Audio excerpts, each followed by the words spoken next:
Hello నమస్కారం అందరికీ. ఆమ్, మేము ఇంటలెక్చువల్ చౌరస్తా అనే ఛానల్ని మేము యూట్యూబ్లో స్టార్ట్ చేశాము.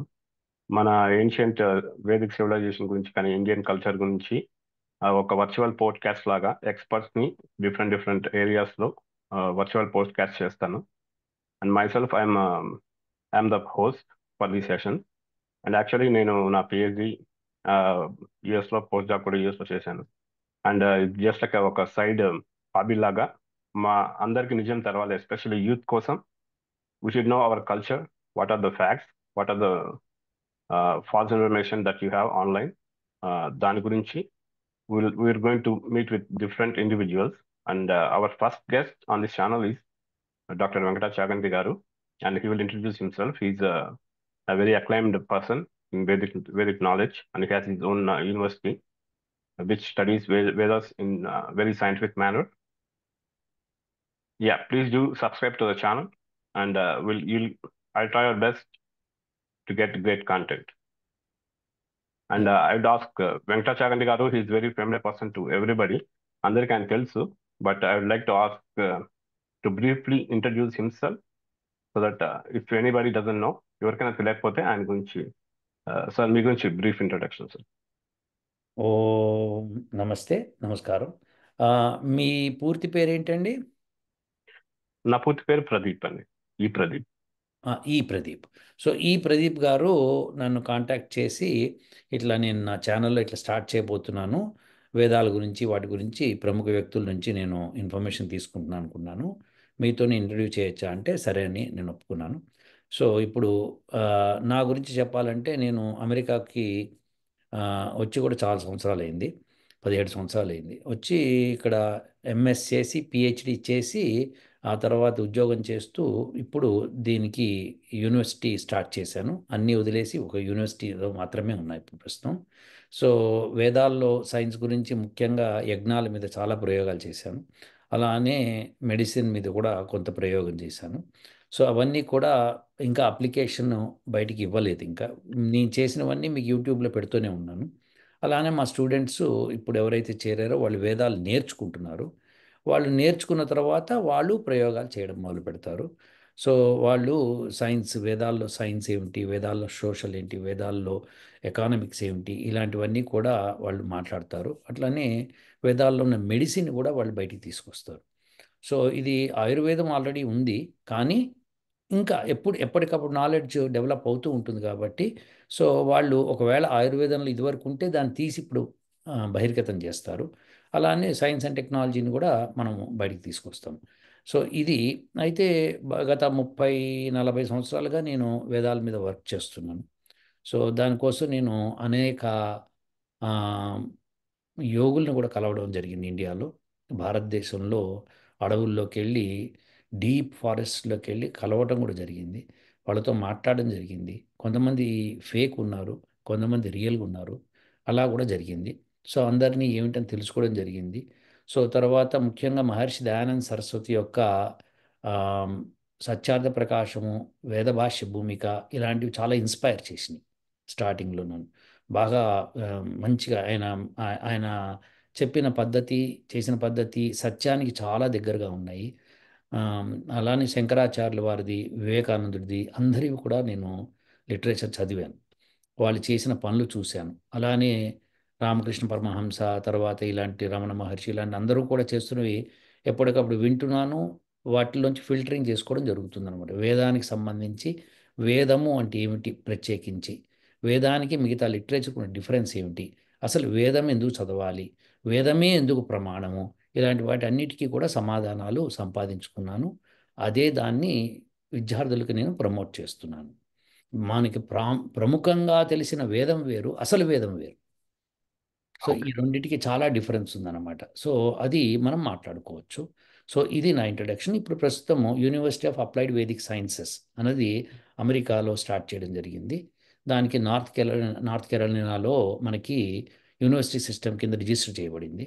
సో ఇది ఆన్లైన్ కోర్సు మాత్రమే. ఇంకా 5 ఏళ్లలో ఒక సైట్ కూడా తీసుకొని దానికి ఒక బిల్డింగ్ అవి కట్టి అక్కడ వేదిక్ యూనివర్సిటీ యొక్క ప్రయోగాలు అవన్నీ చేయడానికి పర్మిషన్స్ కూడా తెచ్చుకుంటాం.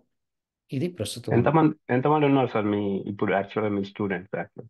100 మంది దాకా ఉన్నారు. 100 స్టూడెంట్స్. ఇది ఫస్ట్ సెషన్ అండి వెంకట చాగంటి గారితో.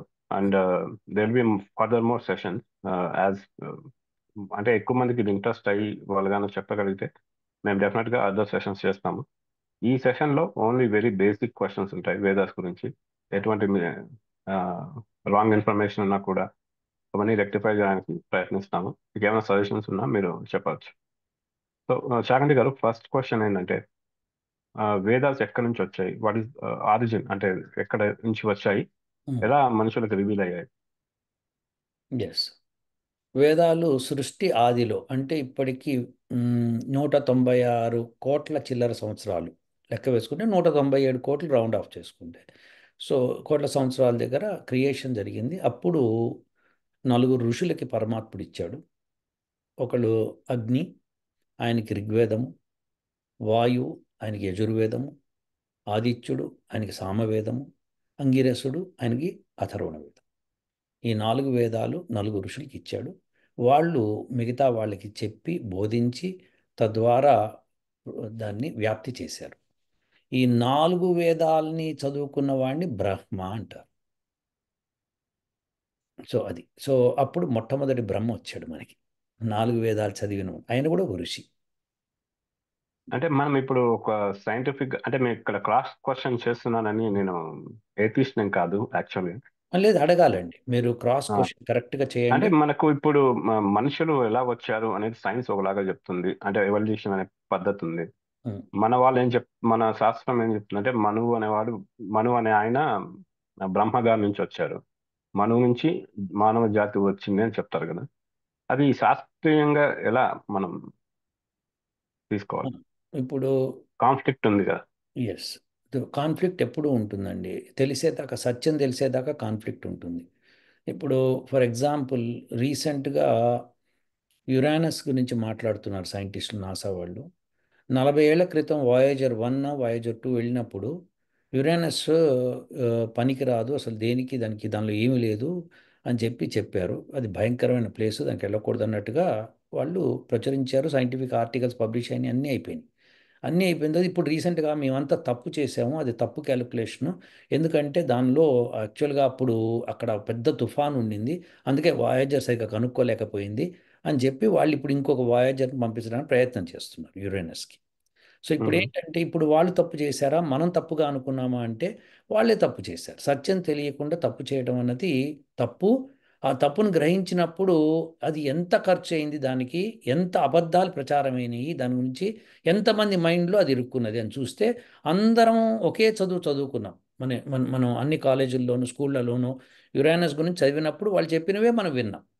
సో దేర్ ఫోర్ ఇలా ఒక్కొక్క గ్రహం గురించి వాళ్ళు తప్పు చెప్తున్నారు. ఇప్పుడు మెడిసిన్ ఉంది. మెడిసిన్లో ఫస్ట్లో డయాబెటిక్ పేషెంట్ ఫ్రూట్ తినకూడదు, పళ్ళు తినకూడదు అని చెప్పారు. పళ్ళు తినకూడదు, అందులో స్వీట్ ఉంటుంది, ఆ స్వీట్ అంటే మీకు కష్టం అని. తర్వాత ఇప్పుడు ఏమంటున్నారు, పండ్లు పర్వాలేదు, అది నేచురల్ షుగర్, దానికి ఏం కాదు, మీరు మామూలు షుగర్ తినకూడదు ఇప్పుడు చెప్తున్నారు. సో ఇప్పుడు ఓకే. అంటే ఏంటి, వాళ్ళు తప్పు చేశారు. వాళ్ళు ఎన్ని తప్పులు చేస్తున్నారంటే, సైన్స్ అన్నది తప్పు. వాళ్ళు ఏమని అంటే, వాళ్ళు ఎంత వితండవాదం చేస్తున్నారంటే, మేము తప్పు చేస్తే మేము సరిదిద్దుకొని మళ్ళీ కరెక్ట్ చెప్తామంటున్నారు. మళ్ళీ కరెక్ట్ చెప్పట్లేదు, మళ్ళీ తప్పే చేస్తున్నారు. తప్పు చేసుకుంటూ పోతున్నారు. ఎలా ఉంటుందంటే, ఒకసారి ఒక గురువు దగ్గరకు ఒక శిష్యుడు వస్తాడు, వచ్చి ఫలానా వాడికి ఇట్లా వైద్యం చేయాలి, వాడికి ఏదో ప్రాబ్లం ఉంది అంటే, ఏముంది ఆ ఆకు ఈ ఆకు ఈ వేరు అన్నీ కలిపి కషాయంగా నూరి ఇచ్చేసే అన్నాడు. అంటే నువ్వు అలా ఇచ్చేస్తే మరి అతనికి వైద్యం వికటిస్తే అది రాసి పెట్టుకో అన్నాడు. అంటే ఏంటంటే, ఏదైనా ఒక ప్రయోగం చేసే ఫస్ట్, చేసి అది సక్సెస్ అయితే మన భుజాలు మనం కొట్టుకుందాం, ఫెయిల్ అయిందనుకో ఇంకోటి చేయాలని చెప్దాం. అంతే. ఇది సైన్స్ ఈ రోజు నడుస్తున్నది. ప్రత్యేకించి వాళ్ళకి బేసిక్ నాలెడ్జ్ కంటే ప్రయోగాలు చేసి ఏదో ఒక ఫలితం వచ్చింది అని చూపించటము ఆనవాయితీ అయిపోయింది.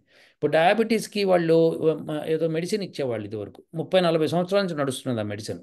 దాని మూలంగా లక్షల మందికి కిడ్నీలు పాడైపోయినాయి. ఇప్పుడు దాన్ని వ్యతిరేకిస్తున్నారు. అంటే ఇప్పుడు నువ్వు ప్రయోగం చేసేసి మేము డయాబెటీస్ని నుంచి కాపాడాము అని చెప్తున్నావు, కానీ కిడ్నీస్ పాడు చేసి చంపేసాం అనే విషయం మాట్లాడతారు. డయాబెటీస్ అనేది ఒక సింటమ్ కరెక్టే. మాత్రం. సో ఇప్పుడు నేనేమంటున్నా అంటే, సైన్స్ అనేది డెవలప్ అవుతుంది అని చెప్పుకుంటున్నారు.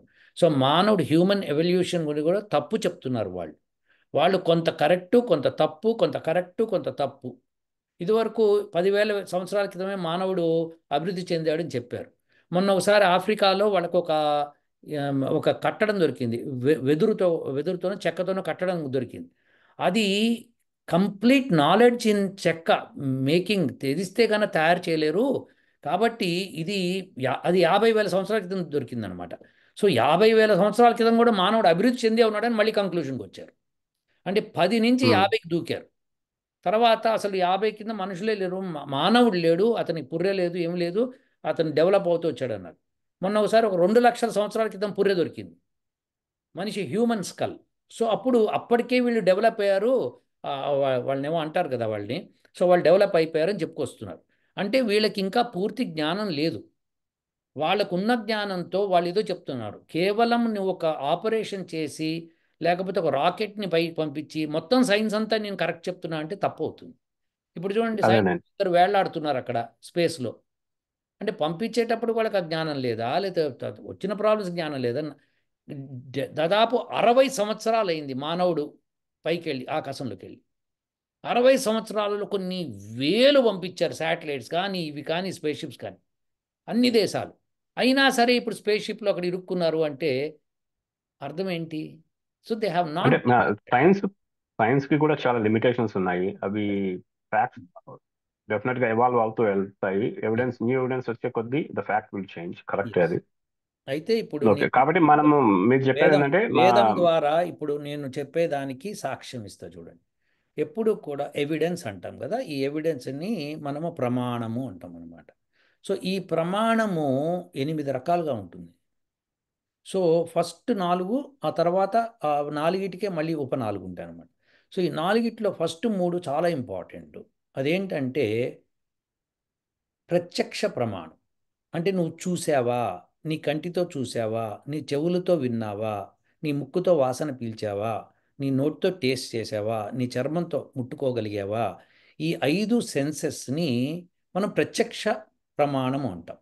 ఈ ప్రత్యక్ష ప్రమాణం కూడా అది ప్రాపర్గా ఉండాలి, ఇంప్రాపర్గా ఉండకూడదు. అంటే చీకటిగా మసక మసక చీకటి ఉంది, అక్కడ ఒక తాడు పడి ఉంది ఇట్లా వంకరగా, అది చూసి పాము అనుకున్నావా తాడనుకున్నావా అన్నప్పుడు దాని మీద వెలుతురు ప్రాపర్గా ప్రసరింపజేసి అది తాడు లేదా అది పాము అని నిర్ధారణ చేయటం అనేది ఇంపార్టెంట్. సో ప్రత్యక్ష ప్రమాణంలో కూడా మనకి ఈ అవకతవకల్ని మనం సరి చేసుకోవాలి. ఓకే. తర్వాత ఉన్నది అనుమాన ప్రమాణం. అంటే ఏమిటి? ఒకప్పుడు జరిగింది, అదేవిధంగా ఇంకోసారి జరిగింది, అదేవిధంగా ఇంకోసారి జరిగింది, కాబట్టి అలాంటి పరిస్థితులు మళ్ళీ ఏర్పడుతుంటే ఇలా జరుగుతుంది అని చెప్పడం అనుమాన ప్రమాణం. అంటే ఒకప్పుడు ప్రత్యక్షమయ్యి ఇంకా మళ్ళీ ప్రత్యక్షం కాకుండా అనుమానంతో చెప్పడం. అంటే మబ్బులు పట్టిని, వర్షం పడుతోంది.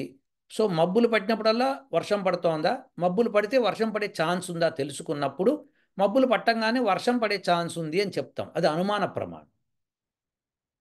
ఇక శబ్ద ప్రమాణం ఆప్తులు చెప్పింది, అంటే ఏమాత్రం స్వార్థం లేకుండా, ఏమాత్రం బిజినెస్ యాక్టివిటీ మైండ్లో లేకుండా కేవలం నిజమే సత్యమే చెప్పాలి, ప్రజలకు మాత్రం ఉపయోగపడాలి అనే దృష్టితో చెప్పే వాళ్ళని ఆప్తులు అంటారు అన్నమాట. సో ఆప్తులు చెప్పేది మనకి ప్రమాణం అవుతుంది. సో అలాంటి ఆప్తులు చెప్పిందే వాల్మీకి రామాయణం, వ్యాస మహర్షి భారతం, ఇవన్నీ కూడా ఆప్తులు చెప్పింది. సో ఇవన్నీ ప్రమాణాలు మనకి.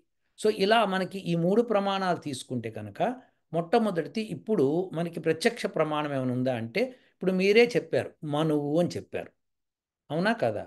సో ఈ మనువు మొదటి వాడు అని చెప్పుకోవచ్చు. ఆ మను ధర్మశాస్త్రం రాశాడు ఆయన. అది గురు శిష్య పరంపరగా ఇప్పటిదాకా వస్తూ వచ్చింది. సో దేర్ఫోర్ అందులో ఉన్నదే ఆయన చెప్పాడు, ఈ వేదాలు సృష్టి ఆదిలో ఫలానా ఋషులకు ఇచ్చారు అని ఆయన చెప్పాడు. ఆయన ప్రత్యక్ష ప్రమాణం. కానీ ఆయన ద్వారా గురు పరంపరగా వచ్చింది కాబట్టి అది శబ్ద ప్రమాణమైంది. మనకి అనుమాన ప్రమాణం ద్వారా మనం నెరవేర్చుకోవాలి అంటే వేదంలో ఉన్నది సత్యమా కాదా అని తెలుసుకుంటే అనుమాన ప్రమాణంతో తీరిపోతుంది. ఇప్పుడు మా యూనివర్సిటీ చేస్తున్నది అదే. వేద మంత్రం, ఇది వేద మంత్రమా కాదా? ఇప్పుడు నేను ఒక వీడియో చేస్తూ శ్రీశ్చతే లక్ష్మీశ్చ అని చెప్పి ఒక మంత్రం చెప్పాను. అప్పుడు ఒక అతను దానికి యూట్యూబ్లో మెసేజ్ ఏం పెట్టాడంటే అది శ్రీశ్చత కాదు హ్రీశ్చత అని చెప్పాడు అని రాశాడు. ఇంకో అతను ఇద్దరు రాశారు అట్లా. రాస్తే నేను వెంటనే మళ్ళీ దాని మీద వీడియో చేశాను. బాబు స్త్రీశ్చతే ఎందుకు కరెక్టు, హ్రీశ్చతే ఎందుకు తప్పు అవుతుందని చెప్పి ప్రమాణంతో సహా నేను ఇచ్చాను. అలా మనము ఏదన్నా ఇది వేదమంత్రమా అని అనుమానం వస్తే దాన్ని ప్రమాణ సహితంగా ఇది వేదమంత్రము ఇది కాదు అని చెప్పచ్చు. సపోజ్ ప్రదీప్ గారు మీరు ఒక మాట అన్నారనుకోండి, ఇప్పుడు ఆ మాట ఏమన్నారంటే బెంగళూరులో ఇప్పుడు టెంపరేచరు 33 డిగ్రీల సెంటిగ్రేడ్ ఉంది అని మీరు అన్నారు. అప్పుడు నేను దాన్ని క్యారీ ఆన్ చేసి ఇంకోళ్ళకి చెప్తాను. ఇది మీరు చెప్పింది యాజ్ ఈజ్గా నేను చెప్పడం అనమాట. సో అది దానిలో కల్పితం రావచ్చు. నేను నాకు గుర్తు లేదనుకోండి 33 అని, నేనేం చేస్తానంటే అబౌట్ 30 డిగ్రీస్ ఉందని చెప్పారు ఆయన అని చెప్పేస్తాను. అప్పుడు తప్పు అవుతుంది. సో అబౌట్ 30కి 33 డిగ్రీస్కి చాలా వ్యత్యాసం ఉంటుంది. సో దేర్ ఫోర్ మీరు చెప్పిన దాన్ని నేను యాజ్ ఈజ్గా తీసుకెళ్ళి మానవరచితమైన వాటిల్లో మార్పులు జరుగుతాయి. మానవరచిత దాన్ని ఈజీగా మార్చచ్చు. కానీ వేదాన్ని మార్చడానికి వీలు పడదు. ఒక్క అక్షరం కూడా మార్చినా అది తప్పని తెలిసిపోతుంది. దానికి రకరకాల బంధాలు ఉన్నాయి. సో ఆ బంధాలతో ఇది తప్పు ఇది కరెక్టు అని చెప్పచ్చు అనమాట.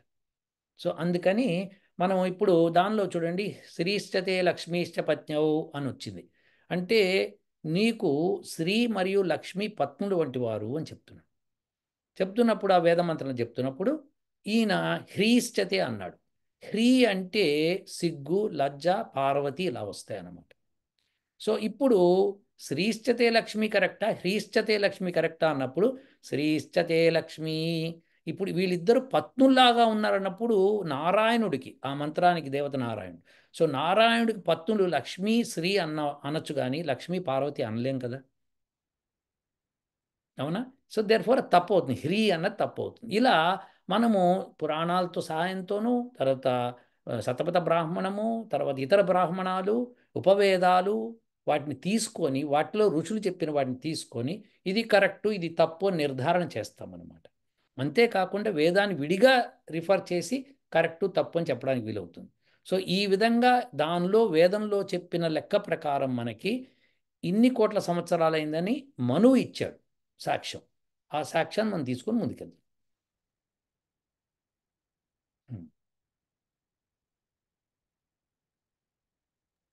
ఇంకా ఒక టైం లైన్ మనము రివీల్ అంటే ఒక్కొక్కరు ఒక్కొక్క ఒక మహర్షి ఉంటారు, వాళ్ళ నెక్స్ట్ జనరేషన్ అట్లా తరతరాలు ఉంటారు కదా. వేదాలు ఎప్పుడు ఒక టైం లైన్ చెప్పాలంటే మీరు ఎలా చెప్తారు? ఇప్పుడు మనము ఇండస్ వ్యాలీ సివిలైజేషన్ అంటే చెప్తాం ఒక 2500 BC నుంచి 1500 BC వాళ్ళ ప్రైమ్ టైమ్. అంతకుముందు ఉన్నారు బట్ మెచ్యూర్ ఫేజ్ వచ్చి అది అని చెప్తారు కదా. అట్లా వేదాస్కి ఒక టైం లైన్ చెప్పాలంటే మీరు ఏమని చెప్తారు? ఐ నూట మీన్ లైక్ తొంభై మీ ఏడు కోట్ల పర్స్పెక్టివ్. సంవత్సరాలని చెప్పడానికి నిరూపణ ఇప్పుడు ఇస్తాను. భారతదేశంలో మీరు ఏ మూలకి వెళ్ళినా ఏ ప్రీస్ట్ని అంటే పురోహితుణ్ణి మీరు వచ్చి మా ఇంట్లో పూజ చేయండి లేకపోతే యజ్ఞం చేయండి అని చెప్పినప్పుడు ఆయన సంకల్పం మీ చేతి చెప్పిస్తాడు. ఆ సంకల్పంలో ఆయన చెప్పేది ఓం తత్సత్ అద్య బ్రహ్మణ ద్వితీయ ప్రహరార్తే శ్వేతవరాహ కల్పే సప్తమే వైవస్వత మన్వంతరే ఇలా చెప్పుకొస్తాడు. అందులో 7 మన్వంతరాలు గడిచినాయి ఇప్పుడు సృష్టి జరిగిన దగ్గర నుంచి. ఇప్పుడు ఇది శ్వేతవరాహ కల్పము అంటే పగలు ఎవరికి, బ్రహ్మకి పగలు అంటే సృష్టికర్తకి ఇది పగలు. ఎప్పుడైతే ప్రళయం వస్తుందో అది రాత్రి అవుతుంది. సో ఈ పగల్లో 7 మన్వంతరాలు గడుస్తున్నాయి. 7వ మన్వంతరంలో ఉన్నాం మనము. ఆ అష్టావింశతి అని చెప్పి 28వ చతుర్యుగంలో ఉన్నామని చెప్పుకుంటాం. దానిలో కలియుగంలో ఉన్నామని చెప్పుకుంటాం. కలియుగంలో ప్రథమ పాదే అని చెప్పుకుంటాం. చెప్పుకొని పంచసహస్ర ఏకశత ఇలా సంవత్సరాలు ఇన్ని జరిగినాయి అని చెప్పుకుంటాం అనమాట. సో ఇలా ప్రతి చోట సంకల్పం భారతదేశంలో ఏ కార్నర్కి వెళ్ళినా ఇదే సంకల్పం చెప్తారు. అంటే భారతదేశ సృష్టి ఆది నుంచి మన వాళ్ళు ఇలా లెక్క పెట్టుకుంటూ వచ్చారు, గణన చేసుకుంటూ వచ్చారు సమయాన్ని. సో దీనికి తిరిగే ఉంటుంది శబ్ద ప్రమాణం ఇది. ఇప్పుడు ఎలా అయితే మీరు ఇప్పుడు సైంటిస్టులు ఇది చెప్తున్నారు అది చెప్తున్నారు మీరు చెప్తున్నారు, మీరు ఎక్కడ విన్నారంటే ఎక్కడో విన్నారు, మీరు ఏ పుస్తకంలో చదివారు ఆ పుస్తకంలో ఎవరో చెప్పారు. సో దానికి ఒక నిర్ధారణ ఎలా ఉందో దీనికి కూడా అలానే నిర్ధారణ. ఇది శబ్ద ప్రమాణం కింద వస్తుంది. అంటే ఒకవేళ మనము అదే శ్లోకాన్ని ఒక 1000 సంవత్సరాల ముందు రాసుకొని అదే పాపులర్ అయి కూడా ఉండొచ్చు కదా. కదా. 1000 సంవత్సరాల కింద రాశారనుకోండి. ఇప్పుడు ఇప్పుడు మనం అంటే నేను వేదాన్ని నమ్ముతున్నా కాబట్టి నేను వేదం చెప్పాను అనుకుందాం. ఆర్యభట్ట గురించి ఒక ఆంగ్లేయుడు ఆర్యభట్ట పుస్తకాలని వాళ్ళు కాలిఫోర్నియాలో లైబ్రరీలో పెట్టారు. దానిలో ఏమని రాశారంటే ఆర్యభట్ట రాశాడు, ప్రతిసారి మన దగ్గర భారతదేశంలో ఋషులు ఏ గ్రంథం రాసినా ఈ రోజు ఏమిటి, ఎన్ని రోజులు గడిచింది సృష్టి మొదటి నుంచి, ఇప్పుడు ఏది నడుస్తున్నది, ఈ తిథి ఏమిటి, ఇవన్నీ రాసుకొస్తారు. రాసుకొచ్చినప్పుడు ఆర్యభట్ట రాసుకున్నాడు, ఈ రోజుని నీ గ్రంథాన్ని మొదలుపెట్టే సమయానికి మహాభారత యుద్ధం జరిగి ఇన్ని వేల సంవత్సరాలైంది, దాని తర్వాత నేను మొదలు పెడుతున్నాను రాశాడు. అంటే మహాభారత యుద్ధం కరెక్ట్ అని మనకి తెలుస్తోంది దాని ప్రకారం. సో ఆయన ఆయన ఆయన ఎట్లా రాశాడు, ఆయన దగ్గర ఉన్న గ్రంథాలు అప్పటికి వాళ్ళ గురు శిష్య పరంపరలో వస్తున్న వాటినే తీసుకున్నాం. సో అలానే మనం మహాభారత యుద్ధానికి వెళ్తే వ్యాస మహర్షి రాశాడు, వ్యాస మహర్షి చెప్పాడు, పరాశర మహర్షి చెప్పాడు, యాజ్ఞవల్క్యుడు చెప్పాడు. వీళ్ళందరూ ఒకళ్ళ ఋషులతో ఒకళ్ళు కాలాన్ని కరెక్ట్గా గణిస్తూ పోయారు. ఇందులో డౌట్ లేదు. సరే, ఇంకా మీకు సైంటిఫిక్ ప్రూఫ్ నేను ఒకటి ఇస్తాను, దీన్ని మీరు కాదనలేనటువంటిది అనమాట. వీళ్ళందరూ చెప్పారు ఈ గ్రంథాలు ఇప్పుడు నా దగ్గర లేవు కాబట్టి నేను కాదు, ఇంకోటి ఏదైనా చెప్పండి. సో ఇంకోటి ఏదో నేను చెప్తున్నాను, జాగ్రత్తగా వినండి. మీరు అమెరికాకు వచ్చారు కాబట్టి, ఒకప్పుడు అమెరికాలో ఉండి వెళ్ళారు కాబట్టి, మీకు అమెరికాలో గ్రాండ్ కెనియన్ అని ఒకటి ఉంది, తెలుసా మీకు? ఉంది. తెలుసండి, ఆ, తెలుసు. సో ఆ గ్రాండ్ కెనియన్ ఏర్పడి ఎన్ని సంవత్సరాలు అయింది అంటే, దానిలో ఆ గ్రాండ్ కెనియన్ కొండ మీద నీళ్లు పారడం మూలంగా అది కోసుకుంటూ లోయ ఏర్పడింది. క్యానియన్ అంటే లోయ కదా, అట్లా లోయ ఏర్పడింది. సో లాస్ట్ది ఫస్ట్ది వీటికి ఏజెస్ వాళ్ళు కనిపెట్టారు. కనిపెట్టినప్పుడు లాస్ట్ దానికి ఏదైతే ఓల్డెస్ట్ ఉందో దాని ఏజ్ అబౌట్ 2 బిలియన్ ఇయర్స్ అని చెప్పారు. అంటే 2 బిలియన్ ఇయర్స్ అంటే ఏమిటి, 200 కోట్ల సంవత్సరాలు. ఏమండి, 200 కోట్ల సంవత్సరాలు అయింది. అంటే అప్పటిదాకా దాని మీద నీళ్లు పారలేదని కదా, ఆ కొండ మీద నీళ్లు పారడం ఎప్పుడు అవుతుందండి, నీళ్లు ఎప్పుడు వస్తాయి దాని మీదకి, నీళ్లు ఎప్పుడు వస్తాయి, వర్షం పడిన తర్వాత నీళ్లు వస్తాయి. సో మొట్టమొదటి వర్షం అప్పుడు పడింది, అబౌట్ 2 బిలియన్ ఇయర్స్. ఓకే, ఇదొకటి పక్కన పెట్టుకుంది.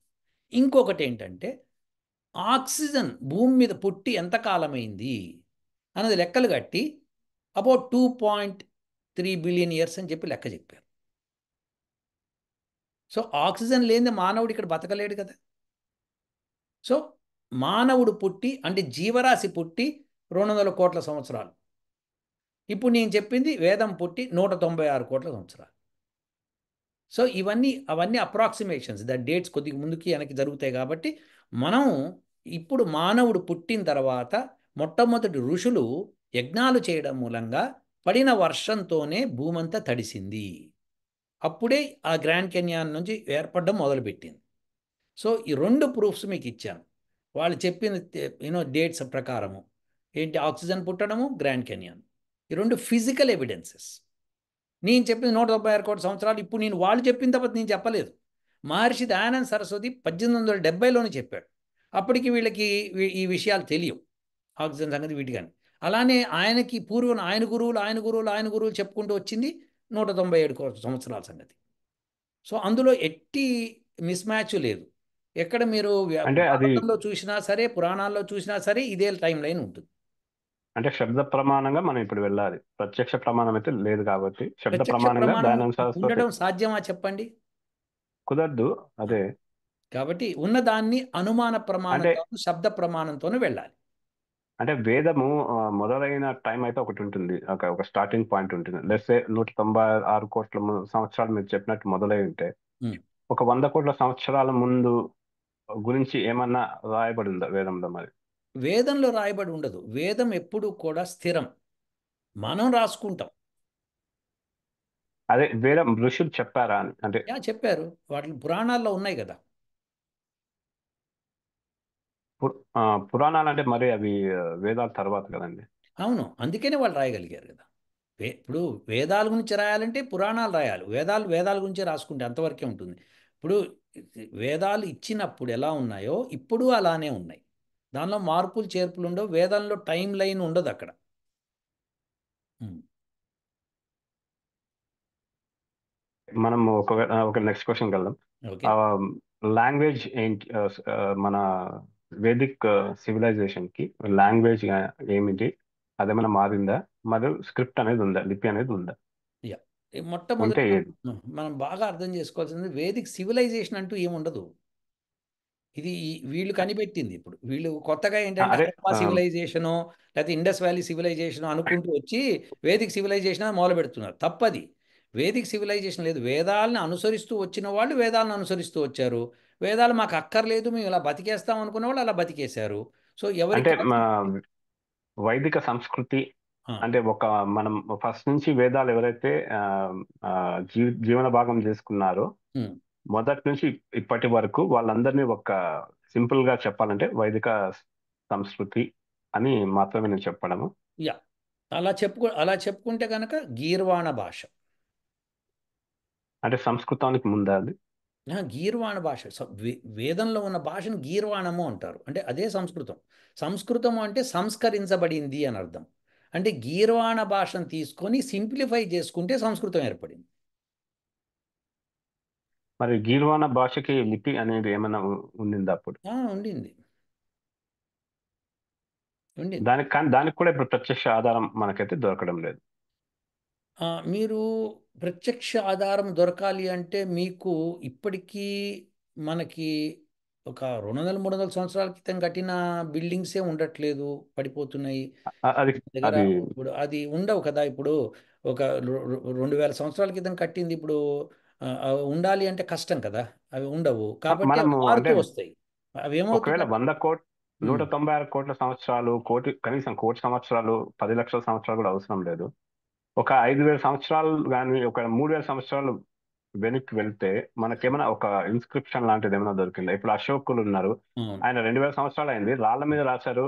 అది కూడా ఏదో ఒకటి అవ్వచ్చు. ప్లస్ మనం ఆర్కియలాజికల్ సర్వే కూడా భారతదేశం అంతా ఏమి ఎక్స్కవేషన్ ఏం చేయలేదు ఉమ్, కాబట్టి ఎక్కడెక్కడ ఏమున్నా మనకు తెలియదు. ఉమ్, అది ఎంత కింద, భూమి కింద ఎక్కడ ఉందో కూడా మనకు తెలియదు. యా. అవి డెఫినెట్ గా మనకు లిమిటేషన్స్. ఎస్. బట్ నాకు అదే ఉందా లేదా అనేది కనీసం ఆడియన్స్ కి ఉందండి. తెలుస్తుంది. ఉందండి. వ్యాసుడు రాసిన మహాభారతం యొక్క స్క్రిప్ట్స్ ఉన్నాయండి. కానీ అది మన దగ్గర ఒరిజినల్ లేవు. మన దగ్గర లేవు. మన ఏమంటారంటే అది వారణాసిలో ఉన్న పండితుల దగ్గర ఉన్నాయి. వాళ్ళు చాలా జాగ్రత్తగా ప్రిజర్వ్ చేసుకుంటూ వస్తున్నారు. ఎవరికి ఇవ్వరు వాళ్ళు. ఓకే.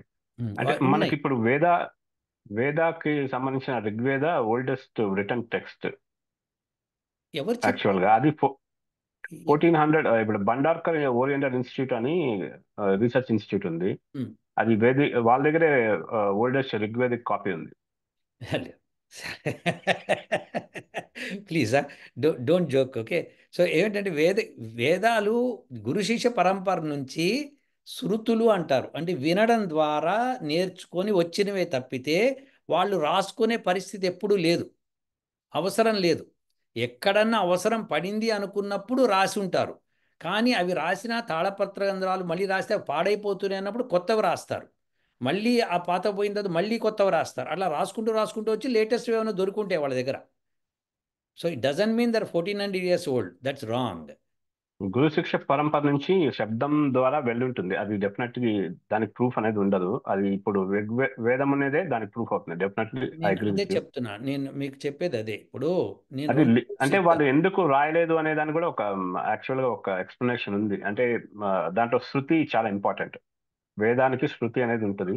అది శృతి ఎలా అంటే పలకాలి వేదానికి శృతి అంటే ఏమిటి? వేద మంత్రాన్ని ఒక పద్ధతిలోనే పలుకుతారు కదా. అది ఎలా స్వరం. పడితే అలా. అది స్వరం. స్వరం, సారీ సారీ సారీ, స్వరం ఉంటుంది.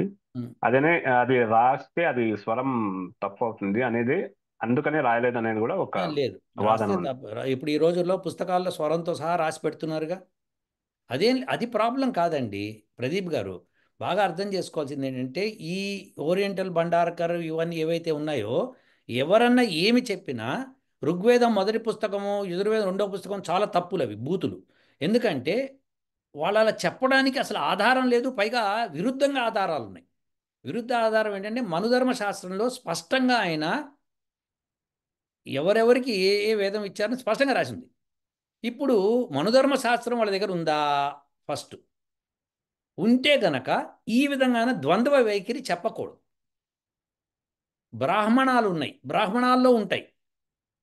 ఇప్పుడు ఈ విషయాలు మనకి 1400 సంవత్సరాల క్రితం అన్నారు అనుకుందాం కాసేపు. 1400 బీసీ అంటున్నారా మీరు? 1400 బీసీ అంటున్నారా మీరు? బీసీ కాదు, ఆ, సిఈ. అదే అంటే కామన్ ఏడి, ఎరాలో కామన్ కామన్ ఎరా, అంటే కామన్ ఎరా. 1400 అంటే అంటే 1400 అంటే 600 మీకు ఇయర్స్ ఇప్పుడు బ్యాక్. 600 ఇయర్స్ 1400 అంటే ఐ మీన్ 600 ఇయర్స్ బ్యాక్.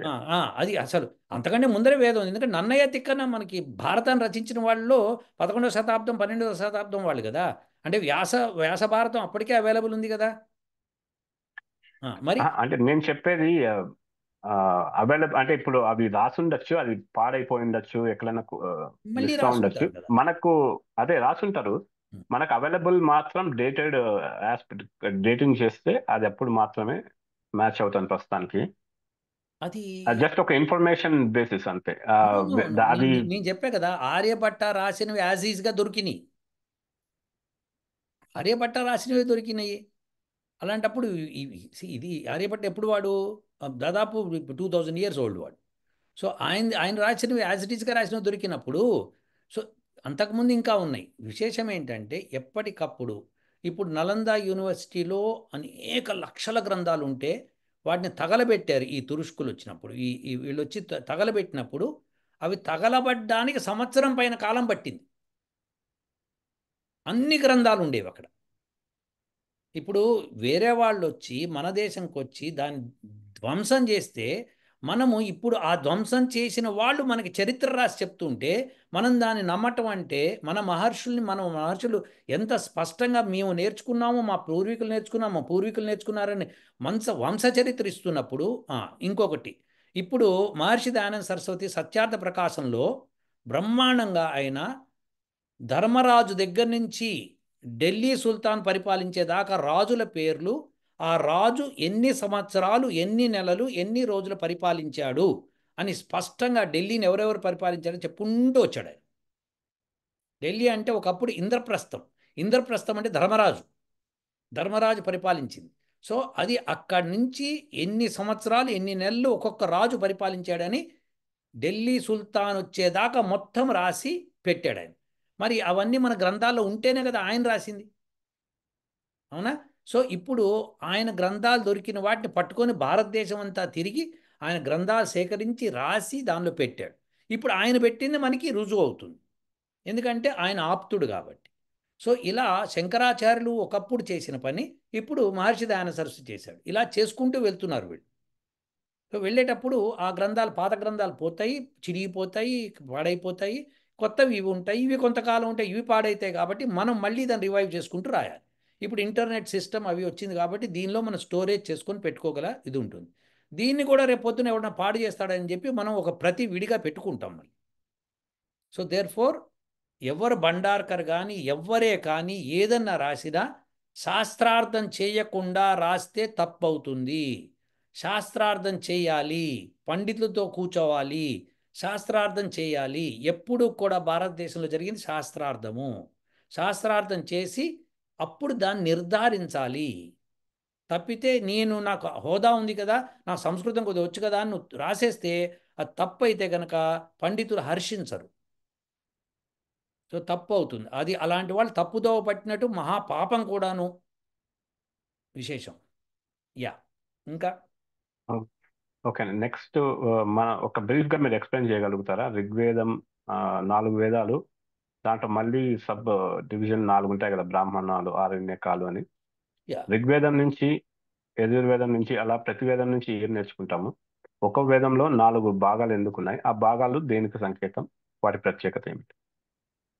ఋగ్వేదంలో జ్ఞానం ఉంటుంది. అంటే ఏంటంటే పరమాణువు దగ్గర నుంచి పరమాత్మ దాకా సర్వ పదార్థాల యొక్క ప్రాపర్టీస్ అందులో ఉంటాయి. ఇప్పుడు పరమాణువు అంటే యాటమ్ అని కాదు అర్థము, ఎలక్ట్రాన్ అని కాదు అర్థం. పరమాణువు అంటే ప్రకృతి పరంగా 3 పరమాణువులు ఉంటాయి, సత్వ రజస్ తమో గుణాలతో కలిగినవి. ఆ 3 పరమాణువుల యొక్క ప్రాపర్టీస్ నుంచి పరమాత్మ దాకా అందరి ప్రాపర్టీసు ఋగ్వేదంలో ఉంటాయి. సో దాని జ్ఞానము అంటాం. సో తర్వాత వచ్చేది యజుర్వేదం. అది కర్మకాండ.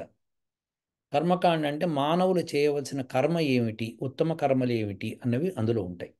కర్మలు ఇలా చేయాలి, ఇది కాకుండా వేరేవి చేయకూడదని చెప్పడం అన్నది కర్మకాండ. తర్వాత పరమాత్ముని మోక్షాన్ని ఎలా పొందాలి అన్నది మనకి సామవేదం, ఉపాసనా కాండ అంటారు. ఉపాసన చేయటం ఎలా అన్నది. సో అది సామవేదం. అది కాకుండా ఈ మూడింటిని ప్రాక్టికల్గా ఇంప్లిమెంట్ చేయటం ఎట్లా అన్నది అథర్వణ వేదం. అది విజ్ఞానము.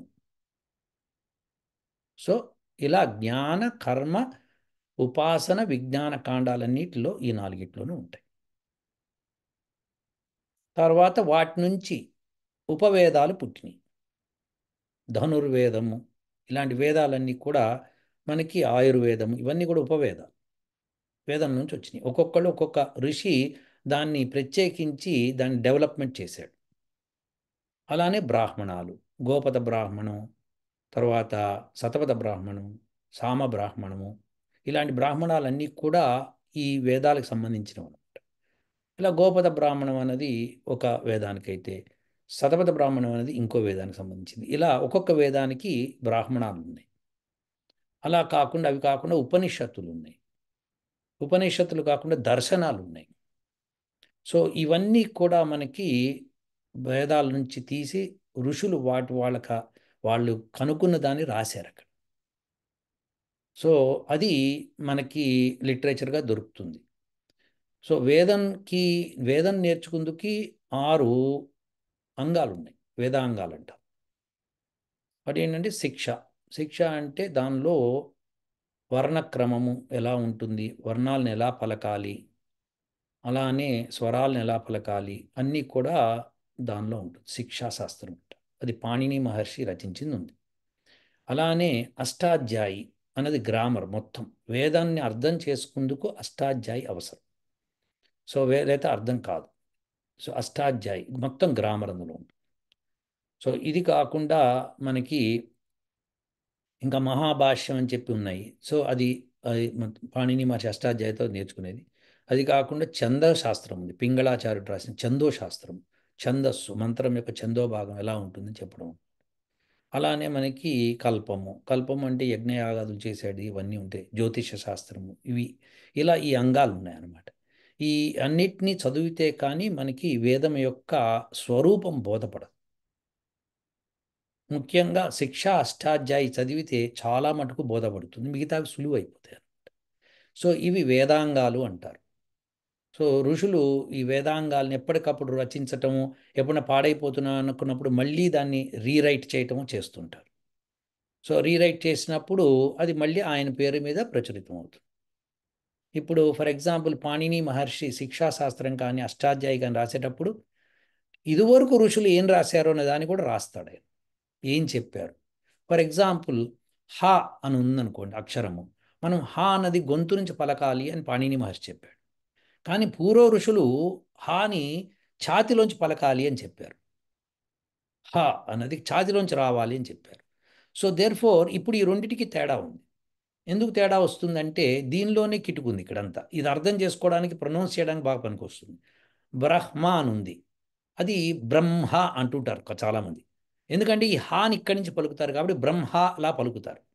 కానీ ఇక్కడి నుంచి పలికేటో బ్రహ్మ అవుతుంది. సో ఎలా రాస్తామో అలా పలకాలి అని పాణిని మహర్షి అంటారు. సో ఎప్పటికప్పుడు ఏమవుతుందంటే చదువు అన్నది వక్రీకరించబడుతుంది ఒక మాట. మళ్ళీ దాన్ని సరిచేసే ఋషులు వస్తారు. మళ్ళీ కొంతకాలంతో వక్రీకరించబడు, మళ్ళీ సరిచేసేవాళ్ళు వస్తారు. సో ఇది రెగ్యులర్గా జరుగుతుంటుంది. ఎలా అయితే సైన్స్ని కొంతమంది పాడు చేసి పెడుతూ ఉంటారు, దాన్ని మళ్ళీ సవరించి కాదు అని చెప్పి ఇది చేస్తూ ఉంటారో అలానే దీన్ని కూడా చేస్తూ ఉంటారు. సో వేదం కూడా అలా చేసుకుంటూ వెళ్తారు కాబట్టి అవి జరుగుతాయి. సో దీంతో మీకు మరి వర్ణక్రమం తెలుస్తుంది శిక్షాశాస్త్రంలో. సో అలా తెలిసినప్పుడే స్వరాలు పలకటం వస్తుంది. యా చెప్పండి. మా ఒక్కొక్క వేదంలో ఇది బ్రాహ్మణము, సంహిత, ఆరణ్యక అని ప్రతి 4 వేదాల్లో 4 డివిజన్స్ ఉన్నాయి కదా. అవి బ్రీఫ్ గా ఏం చెప్తాయి? వేదము అన్న సంహిత అన్న రెండు కూడా ఒకటి. సంహిత అంటే అన్నీ కలిసి ఉండటం అన్నమాట. అంటే ఒక వర్డ్ ఇంకో వర్డ్ ఇంకో వర్డ్ కలిపేసి ఉంటాయి. మొత్తం కలిపేసి కలిపేసి కలిపేసి పెట్టేస్తారన్నమాట. అదే అన్నిటినీ సందులు సమాసాలతో కలిపి పెట్టడమే సంహిత. దాన్ని విడదీసుకుందుకే అష్టాధ్యాయ అవసరం. సో మరి ఇది బ్రాహ్మణంలో బ్రాహ్మణము అన్నది ఏముంటుంది? ఆ, ఆరణ్యకము, ఇంకోటి ఒకటి ఉంటుంది. ఉపనిషత్తులు. అయితే ఇప్పుడు ఋషులు ఏం చేసేవాళ్ళు? ఋషులు కాదు, ప్రతి ఒక్కడు వేదం నేర్చుకుని వేదాధ్యయనం చేసిన తర్వాత నేను వేదం బోధిస్తాను అనుకున్నవాడు బ్రాహ్మణుడయ్యాడు. సో వాడు వేదం బోధించటము, వేదం నేర్చుకుంటూ మళ్ళీ వేదం, ఎందుకంటే వేదం ఒకసారి వచ్చేది కాబట్టి నేర్చుకుంటూ బోధించటం జరుగుతుందన్నమాట. సో అలాంటి వాళ్ళు కొంతకాలం తర్వాత ఏమవుతుందంటే అరణ్యాల్లోకి వెళ్ళి నివసిస్తూ అక్కడ ప్రయోగాలు చేస్తూ అక్కడ వాళ్ళు రాసుకున్న వాళ్ళ థీరీస్ ఏవైతే కనిపెట్టినో రాసుకుంటారో అరణ్యకాలు, ఆరణ్యకములు అంటారు. సో ఇది ఒకటి. ఇది కాకుండా ఇవి బ్రాహ్మణాలు అంటే ఇక్కడ గురుకులంలో ఉండి వాళ్ళు రాసుకున్నవి. సో ఇలా కాకుండా ఉపనిషత్తులు అనేవి ఏంటంటే వీళ్ళే ఆ తర్వాత కాలంలో గృహస్థాశ్రమం నుంచి బయటకు వచ్చి వాళ్ళు ఇంకా సన్యాసం తీసుకుంటారు చూడండి, అప్పుడు ఈ ఉపనిషత్తులు అనేవి రాసుకున్నారు.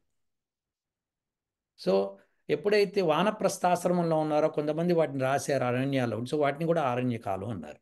సో ఇలా రకరకాల భాషల్లో రకరకాల పద్ధతుల్లో మనం చెప్పుకుంటున్నాం, కానీ అన్నీ కూడా వేదం గురించి వాళ్ళ అండర్స్టాండింగ్ ఏది ఉందో వాళ్ళు రాసింది.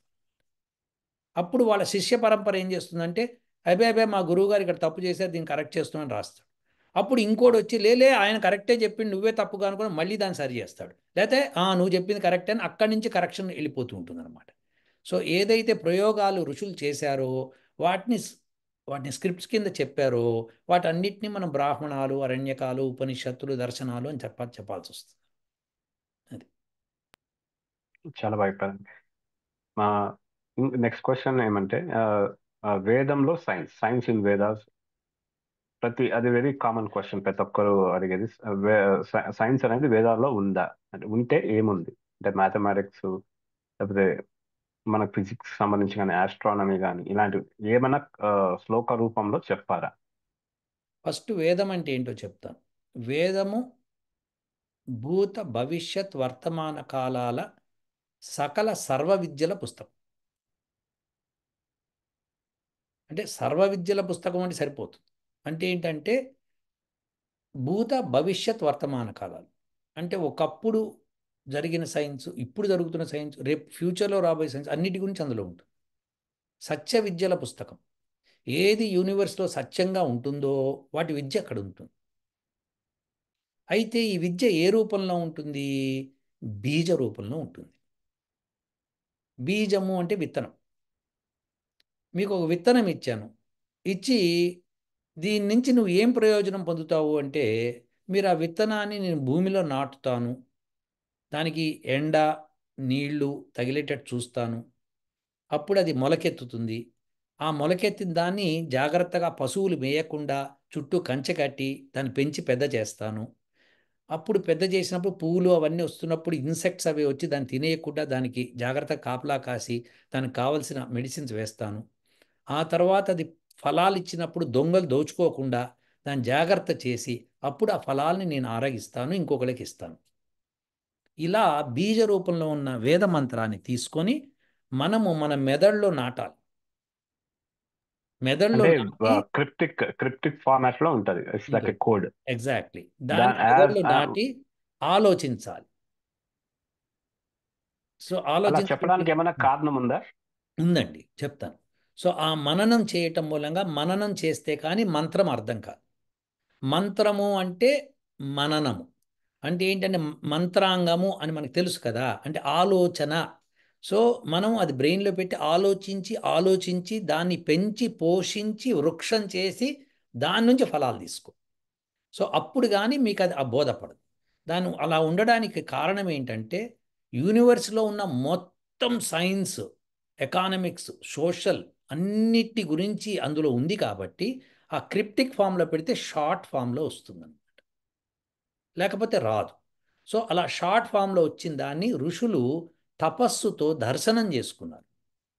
సో వాళ్ళని ఋషులు అన్నారు. అంటే ఎవరైతే ఏ మానవుడైతే తపస్సు చేసి ఆ మంత్రం యొక్క అర్థం ఏమై ఉంటుంది అని దర్శనం చేసుకుంటాడు, దర్శనం చేయడం అంటే యాజ్ ఈజ్గా కనిపించటం అనమాట. అంటే యాజ్ ఈజ్గా ఆ మంత్రం ఇలా ఉపయోగపడుతుంది చెప్పటం. సో దాన్ని ఆ ఋషి అప్పుడు ప్రతిపాదిస్తాడు. ఆయన పేరు మీదే ఆ మంత్రం అక్కడ రాయబడి ఉంది. సో ఇప్పుడు మనకి గాయత్రి మంత్రం గురించి బాగా తెలుసు, ఎందుకంటే ఫేమస్ మంత్రం అది. సో ఆ గాయత్రి మంత్రాన్ని ఇచ్చింది విశ్వామిత్రుడు అని కూడా చెప్పుకుంటాం మనం. ఆయన పేరే అక్కడ ఉంటుందన్నమాట. సో ఆయన దర్శించాడు. దర్శించాడు కాబట్టి ఆ మంత్రం యొక్క అర్థాన్ని ఆయన బోధించాడు కాబట్టి ప్రపంచానికి తెలిసింది. సో అలా ఒక్కొక్క మంత్రాన్ని ఒక్కొక్క ఋషి దర్శించి బోధించి ముందుకెళ్ళిపోయారు. సో అలా బోధించిన దాన్ని ఎంత తీసుకుంటామో అది మన చేతుల్లో ఉంది. ఇప్పుడు నేను ఇంటర్మీడియట్లో న్యూక్లియర్ ఫిజిక్స్ నేర్చుకుంటాను. న్యూక్లియస్ ఉంటుంది, దానిలో న్యూట్రాన్ ఉంటుంది, ప్రోటాన్ ఉంటుంది, ఎలక్ట్రాన్ ఉంటుంది, ఇట్లా బయట ఎలక్ట్రాన్ తిరుగుతుందని చెప్పుకుంటాను. ఆ న్యూక్లియస్ని కనుక మనము యురేనియం యాటమ్ తీసుకుని దాని న్యూక్లియస్ని కనుక భేదిస్తే అప్పుడు విపరీతమైన శక్తి విడుదలవుతుంది. ఇవన్నీ చదువుతాను, కానీ నేను చేయను ప్రయోగం. ప్రయోగం చేయకపోతే అది అలా మూడపడి ఉంటుంది. చేస్తే దాని ఫలితం ప్రజలకు అందుతుంది. వేదంలో గణిత శాస్త్రం దగ్గర నుంచి ఈ సైన్స్ అని చెప్పబడి ఈనాటి శాస్త్రము, సోషల్ అని చెప్పబడే సోషల్ సైన్స్, అలానే ఎకానమిక్స్ అని చెప్పి ఎకానమిక్ సైన్స్ అన్నీ కూడా అందులో ఉన్నాయి. అన్నీ బీజ రూపంలో ఉంటాయి. వాటిని మనం ఉపయోగించుకోవడం తెలుసుకోవాలి. ఇప్పుడు 1870లో మహర్షి దయానంద సరస్వతి ఒక మంత్రం తీసుకొని చెప్పాడు. ఆ మంత్రం ఏముంటుందంటే ఆ మంత్రంలో యుద్ధం జరుగుతున్నప్పుడు మిలిటరీ మధ్యలో దుర్భేద్యమైనది ఒకటి కట్టాలి. దానిలోంచి అన్ని విన్యాసాలు, మిలిటరీ చేసే విన్యాసాలన్నీ మనకి వేరే చోట దూరదర్శన్లో కనిపించాలి. అలా కనిపించేటట్టు చేయటం ఆ మంత్రం లక్షణం అనమాట. దానికి ఏమేం వాడాలి, ఏ మెటీరియల్స్ వాడాలి అందులో ఉంది. అప్పటికి ఇంకా అసలు there is no even what you call it common procedure for looking like that. అట్లా చేసేది లేదు మనకి. సో దేర్ ఫోర్ ఆయన చక్కగా చెప్పి దుర్భేద్యంగా ఉంటుందని చెప్పాడు. సో అదే ఈ రోజున మన టీవీ టెక్నాలజీ అనండి, ఇవన్నీ అనండి, ఆయన చెప్పుకొచ్చాడు. ఒకప్పుడు ఉండిని నాశనం అవుతాయి, మళ్ళీ పుడతాయి, మళ్ళీ నాశనం అవుతాయి, మళ్ళీ పుడతాయి. మానవుడు చేసే పని అది. సో ఈ సైన్స్ ఒకప్పుడు ఉండింది, ఉండి నాశనం అవుతుంది. ఇప్పుడు మనం ఎట్లా నాశనం చేసుకుంటున్నామో అలా నాశనం అవుతుంది. నాశనం అయినప్పుడు కొంతమంది పెద్దవాళ్ళు ఏం చేస్తారంటే ఇది చేయొద్దు అని చెప్పి ఆపేస్తారు. ఫర్ ఎగ్జాంపుల్ చెప్తా చూడండి. ఇప్పుడు నిన్న మొన్న ఆస్ట్రేలియా ఒకటి నిర్ణయం తీసుకుంది. 16 ఏళ్ళు పిల్లలు, 16 లోపల ఉన్న పిల్లలు వాళ్ళకి ఇంటర్నెట్లో ఏమంటారు, ఇది సోషల్ మీడియా అంటారా ఏమంటున్నాం కదా. సో ఆ మీడియాకి అవకాశం ఉండకూడదు. వాళ్ళకి ఎట్టి పరిస్థితుల్లో వాళ్ళ యొక్క మెంబర్షిప్ ఉండకూడదు దానిలో. 16 దాటిన తర్వాతే వాళ్ళకి ఇవ్వండి అని చెప్పి స్ట్రిక్ట్గా ఇన్స్ట్రక్షన్స్ పాస్ చేసి ఫేస్బుక్, తర్వాత ఈ ట్విట్టర్ కానీ అది ఎక్స్ కానీ ఇలాంటి మీడియాస్ అన్నిటికీ నోటీసులు పంపించి 1 సంవత్సర కాలం ఇస్తున్నాము. ఆ తర్వాత మీకు దగ్గర కనుక ఎవరన్నా 16 ఏళ్ల పిల్లలు తీసుకున్నారని తెలిస్తే మిమ్మల్ని శిక్షించాల్సి వస్తుందని చెప్పేశారు. అంటే వాళ్ళకి ఇప్పుడు అనుభవానికి వచ్చింది. ఒక చెడు జరిగిన తర్వాత అనుభవానికి వస్తుంది. అలానే ఒక చెడు జరిగిన తర్వాత మన కోవిడ్ వచ్చింది. సో వచ్చిన తర్వాత ఇప్పుడు దాని గురించి డిస్కషన్స్ జరుగుతున్నాయి. ఎవడు చేశాడు, ఎందుకు చేశాడు, ఎలా చేశాడు అని చెప్పి డిస్కషన్స్ జరుగుతున్నాయి. సో ఇలా జరిగినప్పుడు వాళ్ళు ఏం చేస్తారు, ఇది తప్పు అని చెప్తారు. ఇప్పుడు సిడిసి వాళ్ళు ఏం చేశారు, కోవిడ్ వచ్చినప్పుడు అందరూ మాస్కులు పెట్టుకోండి అన్నారు. మాస్కులు పెట్టుకొని వెళ్ళండి మీరు, లేకపోతే మీరు ప్రమాదం అని చెప్పి స్ట్రిక్ట్గా ఇన్స్ట్రక్షన్స్ పాస్ చేశారు. మనం ప్లేన్లో కూర్చున్నాం కానీ 6 అవర్స్ 12 అవర్స్ మాస్కులు పెట్టుకునే ఉండాలి. ఎంత కష్టమైనా పెట్టుకొని వచ్చారు జనాలు. కానీ ఇప్పుడు లేటెస్ట్గా సిడిసి వాళ్ళు ఏమన్నారంటే మాస్కులు అసలు ఏం ప్రయోజనం లేదని చెప్పారు ఆ కోవిడ్కి. నేను 2020లో వీడియోలు చేసినప్పుడు నా వీడియోలు చూడండి, అందులో చెప్పాను మాస్క్ శుద్ధ దండగా, అది వేసుకోవాల్సిన అవసరం లేదు, వేదం ప్రిస్క్రైబ్ చేయదు, మీరు చేసుకోకూడదు, వేస్ట్. ఇప్పుడు ఎందుకంటే అది ఏదన్నా ధూళి దుమ్ము వస్తుంటే ఆపుకోవడం పనికి వస్తుంది, కానీ ఈ బ్యాక్టీరియాలను ఆపలేదని చెప్పాను. చెప్పి దానికి ఒక వీడియో కూడా చేసి అలా చేయకుండా ఉండటం మూలంగానే తొందరగా తగ్గుతుంది ఈ వ్యాధి, లేకపోతే ఇంకా ప్రబలుతుందని చెప్పాను. మీరు చూడండి నా వీడియో ఉంటుంది, ఎందుకంటే వేదం ఏం చెప్తుంది నేను అది చెప్తాను.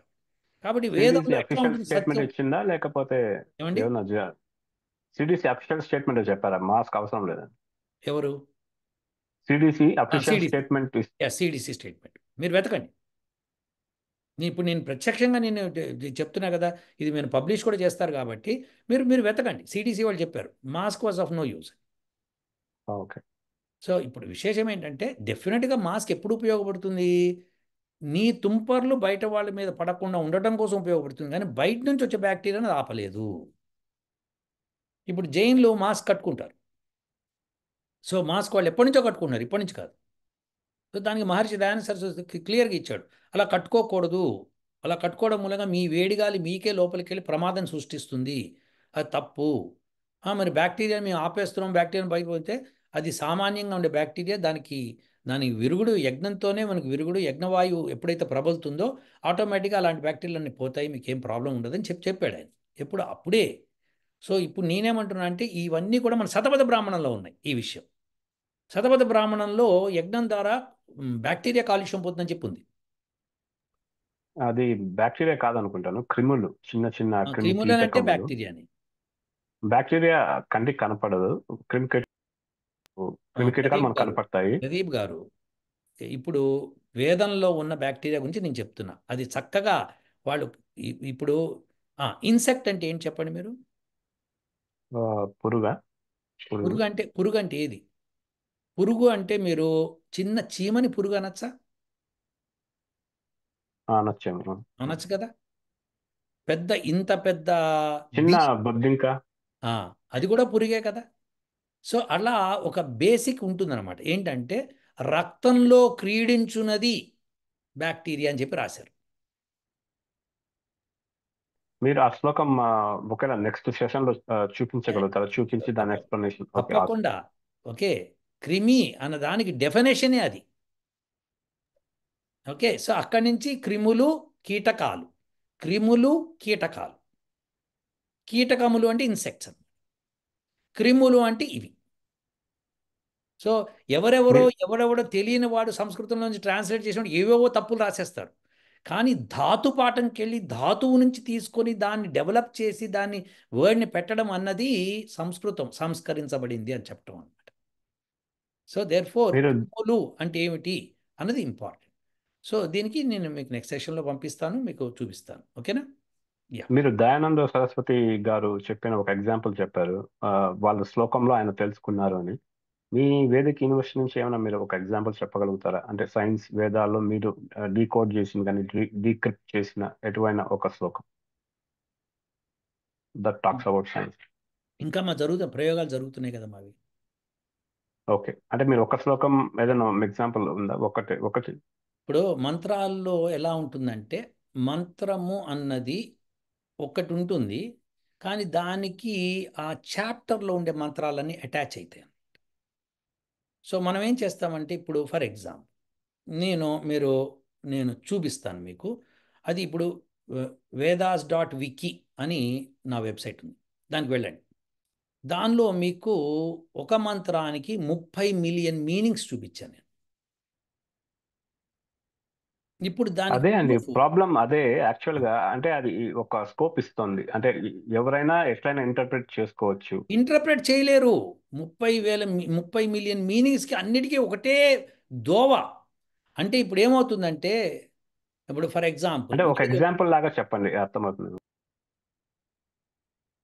అంటే నాకు క్లారిటీ కావాలి ఇంకాస్త, ఏమడుగుతున్నారు మీరు మీరు? చెప్పిన శ్లోకానికి 30,000 శ్లోకం అనకూడదు. 30 మిలియన్ వేదంలో అని చెప్పారా? వేదంలో ఉన్న దానికి మంత్రం మంత్రం అనాలి. మంత్రం శ్లోకం మంత్రం అన్నది మనం మనుషులు రాసేవి. సరే, ఇప్పుడు మంత్రం, వేద మంత్రము ఫస్ట్ ఋగ్వేద మంత్రం అనమాట.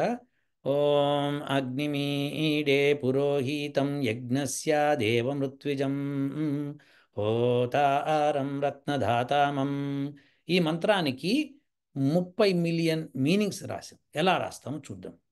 ఇప్పుడు ఈ మంత్రంలో అగ్నిం, ఈడే అంటే ప్రశంసించడం, పురోహితం యజ్ఞస్య, యజ్ఞం యొక్క పురోహితుడు, దేవం ఋత్విజం హోతారం రత్నదాతామం, ఈ పదాలన్నిటికీ తీసుకున్నాం అనుకోండి.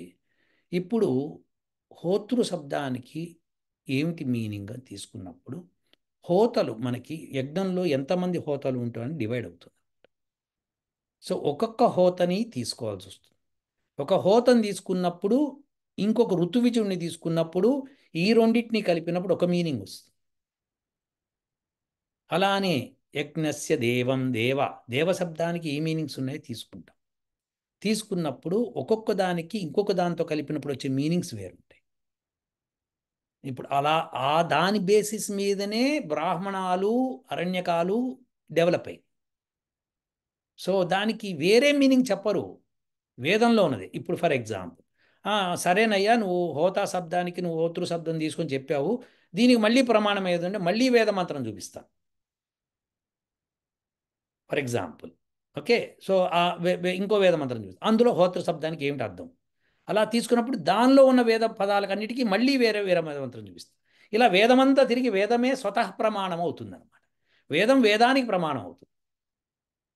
అలా ప్రమాణం నేను ఒక చూసుకుంటూ ఉమ్, చెప్పండి. ఇప్పుడు ఈ ఫస్ట్ మంత్రానికి అలా చెప్పానని చెప్తున్నాను నేను. ఓకే. ఉమ్. నేను ఒకసారి ఒక చోట చదివానండి. ఏంటంటే వేదంలో ఒక పర్ఫెక్ట్ స్క్వైర్ ఎలా గీయాలి అనే దానికి మంత్ర రూపంలో చెప్పారు అని. అది నిజమేనా? నేను ఒక మన ఇండియన్ గవర్నమెంట్ బేస్డ్ వెబ్సైట్ ఒకటి ఉంది. దాంట్లో వేదాలు గురించి శ్లోకాలు అన్ని వాళ్ళు కంపైల్ చేశారు. ఉమ్. నాకు ఎగ్జాక్ట్ గా వెబ్సైట్ పేరు గుర్తులేదు ఇప్పుడు. ఉమ్. దాంట్లో నేను ఎక్కడ విన్నాను, అదొక వీడియో లాగా ఉంది అనుకుంటాను. ఒక పర్ఫెక్ట్ స్క్వేర్ గీయాలి అనే దానికి ఇక సర్కిల్స్ 2 3 గీసుకుంటూ దాంట్లోంచి ఈ పాయింట్స్ ని కనెక్ట్ చేస్తే ఒక పర్ఫెక్ట్ స్క్వేర్ అవుతుంది అనమాట. అయితే వేదంలో అలా ఉండదండి, గణిత శాస్త్రంలో ఉంటుంది. దాని వేదం నుంచి వేదంలో తీసిన ఉమ్, హోమకుండాలు వాడేవారు కదా అవును, వేదంలో. ఉమ్, ఉమ్. వాటికి స్క్వేర్ ఏరియా అంటే వాళ్ళు పర్ఫెక్ట్ గా క్యాలిక్యులేట్ చేయగలిగేవారు. చేశారు దానికి వాళ్ళు గత. మ్యాథమెటిక్స్ తెలిసి ఉండాలి. స్క్వేర్ ఎస్, అంటే రెక్టాంగిల్ అని తెలిసి ఉండాలి కదా. అలా తెలిసి ఉండవు. అవన్నీ ఎలా శతపథ చేశారు? బ్రాహ్మణం నుంచి తీశారు. శతపథ బ్రాహ్మణంలో అవన్నీ డిస్క్రిప్షన్ ఉన్నాయి. అవన్నీ వేద మంత్రాల నుంచి తీసుకొని, రకరకాల మంత్రాల నుంచి తీసుకొని వాళ్ళు డెవలప్ చేశారు. ఇప్పుడు మనం ఆ మంత్రాన్ని, ఇప్పుడు ఈ మంత్రం నుంచి తీశారు, ఈ మంత్రం తీశారంటే ఫస్ట్ శతపథ బ్రాహ్మణం చదవాలి మనం. చదివినప్పుడు వాళ్ళు ఇచ్చే ఆలోచనలు ఎలా ఉన్నాయో తెలుస్తుంది. వాళ్ళు వాళ్ళు రిఫర్ టు శాస్త్రం అన్నారు అనుకోండి, శాస్త్రం అంటే ఉద్దేశం వేదము అని. సో మీకు అంటే మీరు వేద పండితుడు ఉంటాడు కదా, వాళ్ళ లాగా మీకు 4 వేదాస్ బై మెమరీ తెలుసా, లేకపోతే you can explain any mantra? అంటే వాట్ ఈస్ యువర్ మీ ఎక్స్పర్టీజ్ ఏ మంత్రం ఎక్స్ప్లెయిన్ చేయగలుగుతారా, లేకపోతే అన్ని మీకు పఠించి మీరు మెమరైజ్ చేసుకున్నారు? ఇది వెరీ గుడ్ అండి, బాగా అడిగారు ప్రశ్న. వేదాలు 4 పఠించటము, దాన్ని జ్ఞాపకం పెట్టుకోవటము అన్నది ఆనాటి కాలం విద్య. ఇప్పుడు వేదానికి 2 విధాలుగా ఉంటుంది. ఒకటి స్వరపాఠం అంటారు, ఇంకోటి అర్ధపాఠం అంటారు. స్వరపాఠం అంటే స్వరంతో పఠిస్తూ అంతవరకే నేర్చుకుంటారు వాళ్ళు. ఒక మంత్రం ఉందనుకోండి, అన్ని మంత్రాలు వాళ్ళు చెప్పలేరు. మళ్ళీ మళ్ళీ వాళ్ళు ఆ మంత్రాలు కావాలని మేము చెప్పలేమంటారు. సామవేద పండితుడిని అడిగి ఋగ్వేద మంత్రాలు చదవమంటే నేను చదవను అంటాడు. ఆయన సామవేదం వరకే నేర్చుకున్నాడు, కానీ ప్రాక్టీస్ చేసి అది కూడా నేర్చుకోవచ్చు ఆయన. అలానే యజుర్వేద పండితులు ఉంటారు, వాళ్ళు ఋగ్వేద పండితులు మేము చదవము అంటారు, ఎందుకంటే వాళ్ళు నేర్చుకోలేదు కాబట్టి. 4 వేదాలు అలా పఠించగల వీరుడు మన భారతదేశంలో బహుశా ఒకళ్ళో ఇద్దరో ఉండుంటారు. వాళ్ళు మనకి ప్రత్యక్షంగా కనిపించాలంటే వాళ్ళు వెతుక్కుంటూ మనం వెళ్ళాలి. సో ఇది విశేషం. ఇది స్వరపాఠం. అర్ధపాఠం ముఖ్యమైన పాఠం ఇది. ఈ అర్ధపాఠం లేనిదే స్వరపాఠం వేస్ట్. కాబట్టి మీరు అర్ధపాఠం నాకు మాట. అంటే ఓకే, మనకు ఎగ్జాంపుల్ గా వేదాల్లో సైన్స్ గురించి ఏమేమి ఉంది అంటే మీరు ఎక్స్ప్లెయిన్ చేశారు. బట్ బ్రీఫ్ గా అంటే ఏమున్నాయి అంటే మ్యాథమెటిక్స్ కానీ, ఫిజిక్స్ కానీ, ఆస్ట్రానమీ కానీ, అన్నీ ఉన్నాయి. వీటి గురించి అదే కొన్ని ఎగ్జాంపుల్స్ ఇవ్వగలుగుతారా? అంటే మీరు అదే ఎక్స్ప్లెయిన్ చేశారు కానీ బట్ డెఫినెటివ్ ఆన్సర్ అయితే ఏం చెప్పలేదు కదా దాని గురించి. ఎందుకు ఎందుకు చెప్పలేదు? ఇప్పుడు గణిత శాస్త్రం ఉందని చెప్పాను కదా. ఇప్పుడు అదే గణిత ఒక శాస్త్రం ఎగ్జాంపుల్ లాగా ఆ ఉమ్, గణిత శాస్త్రం అంటే దాంట్లో ఏముంది? ఇప్పుడు ఆస్ట్రానమీ అంటే ఏముంది? గణిత ఇప్పుడు శాస్త్రం ఆర్యభట్ట అంటే ఉన్నారు, ఆయన ఆయన తెలుసుకున్నాడు ఈక్వినాక్స్ అంటే ఏమిటి, చంద్రుడు ఆ, ఏ నక్షత్రాలు ఇప్పుడు మనకు 12 నెలలు ఉన్నాయి కదా మన ఉమ్, ఉమ్, సంవత్సరంలో. ఉమ్, ప్రతి పూర్ణిమ రోజు చంద్రుడు ఈ నక్షత్రం దగ్గర ఉంటాడు అనేసి అది ఆ జ్యోతిష్ రోజు. శాస్త్రం. జ్యోతిష్యం కాదండి, అది ఆస్ట్రాలజీ కాదు. ఆస్ట్రాలజీ నేను అంటే ఆస్ట్రాలజీ మన మాట్లాడట్లేదు. మీరు మీరు ఇదే ఇప్పుడు ప్రాబ్లం ఎక్కడ వస్తుందంటే, జ్యోతిష్ శాస్త్రం అంటే ఆస్ట్రానమీయే. కాదండి, జ్యోతిష్యం అంటే ఆస్ట్రాలజీ. ఆస్ట్రానమీ జ్యోతిష్యం, అంటే జ- జ్యోతిష్య శాస్త్రము నేను మాట్లాడేది. జ్యోతిష్య శాస్త్రము అంటే ఆస్ట్రానమీ. జ్యోతిష్యము అని ఇప్పుడు పేరు ఏదైతే మారిందో అది మీరు అనే ఆస్ట్రాలజీ. నాకు తెలుగులో ఎగ్జాక్ట్ గా తెలియదు. ఖగోళ శాస్త్రం అంటే ఏంటి? జియోగ్రఫీనా, ఖగోళ ఆస్ట్రానమీ? శాస్త్రము కూడా జ్యోతిష్ శాస్త్రమే. అదే జ్యోతిష్యులు, ఓకే. జ్యోతిష్యులు అంటే ఏమిటి? ఫస్ట్ అది నక్షత్రాలు, సూర్యుడు, గ్రహాలు, వీటి యొక్క వీటిని ఖగోళము అంటాం. ఉత్తి నక్షత్రాలు, సూర్యుడు వీటి గురించి మాట్లాడేది జ్యోతిష్యము అంటాం. అంటే జ్యోతిష్ శాస్త్రం అన్నమాట. ఆ జ్యోతిష శాస్త్రంలోనే ఈ ఖగోళాన్ని ఇంట్రడ్యూస్ చేసినప్పుడు గ్రహాలను కూడా ఇంట్రడ్యూస్ చేసుకున్నాం. సో దేర్ ఫోర్ జ్యోతిష్యంలో వీటన్నిటి మనిషి అనేవాడు ఉంటాడు, అంటే మనిషికి గ్రహాల ప్రభావంతో మన అది వేరు, భవిష్యత్తు కానీ అది వేరండి, అది వేరు. అది జ్యోతిష్యము అంటారా మీరు? జ్యోతిష్ జ్యోతిష్ శాస్త్రము అంటాం. నేను చెప్పా కదా, జ్యోతిష్య శాస్త్రం ఆరు అంటే ఇది. ఓకే. ఓ, జ్యోతిష్ శాస్త్రము అంటే కాలగణనము, జ్యోతిష్యులు ఎలా ఉంటాయి, వాటి లక్షణాలు ఏమిటి, ఇవన్నీ చెప్పబడే శాస్త్రం అది. అంతేకాని మీరు చెప్పే జ్యోతిష్యం ఏదైతే పరాశర శాస్త్రం అని చెప్పే ప్రచారంలోకి వచ్చి జ్యోతిష్యం ఏదైతే ఉందో, అది మానవుడు స్టాటిస్టిక్స్ నుంచి తయారు చేసుకున్నది. ఇలా ఉంటే ఇలా జరిగింది, ఇలా ఉంటే ఇలా జరిగింది అని ఒక 100, 200, 300 సంవత్సరాలు కూర్చొని గురు శిష్యులు నేర్చుకుంటూ నేర్చుకుంటూ నేర్చుకుంటూ, ఆహా ఇట్లా జరిగింది, మా గురువు గారు రాసిన దానిలో ఇలా ఉంది ఇలా ఉందని తెలుసుకొని, ఇలా అయితే ఇలా, ఇలా అయితే ఇలా, ఇలా అయితే ఇలా అని చెప్పి నిర్ధారణకు రావటాన్ని, అది మన మీరనే ఫలజ్యోతిష్యం అనమాట. సో అది వేరు. జ్యోతిష్ శాస్త్రము అంటే జ్యోతిష్యుల గురించి ఉండటం, అంటే నక్షత్రాలు, సూర్యుడు ఇలాంటి జ్యోతిష్యుల గురించి మాట్లాడేది జ్యోతిష్ శాస్త్రం. ఓకే, ఇంకా మనకు జ్యోతిష శాస్త్రంలో వేదంలో ఓల్డెస్ట్ ఎగ్జాంపుల్ ఏముంది జ్యోతిష్యానికి సంబంధించి, లేకపోతే ఆస్ట్రానమీ ఖగోళం సంబంధించిన ఓల్డెస్ట్ రెఫరెన్స్ ఏముంది వేదంలో? అంటే ఏం చెప్పింది అని, ఆ మంత్రం ఏం చెప్పింది? వేదంలో అనేక. ఎందుకంటే మనం, సార్ ఒక్క నిమిషం, నేను జస్ట్ ఒక విషయం మెన్షన్ చేస్తాను, సారీ. ఈజిప్ట్ సివిలైజేషన్ ఉంది, దాని నుంచి గ్రీక్ ఆస్ట్రానమీ నేర్చుకున్నారు. ఆస్ట్రానమీ తర్వాత మన తక్షశిల దగ్గరికి వచ్చింది. అక్కడి నుంచి ఫర్దర్ డెవలప్మెంట్ వీళ్ళు చేశారు.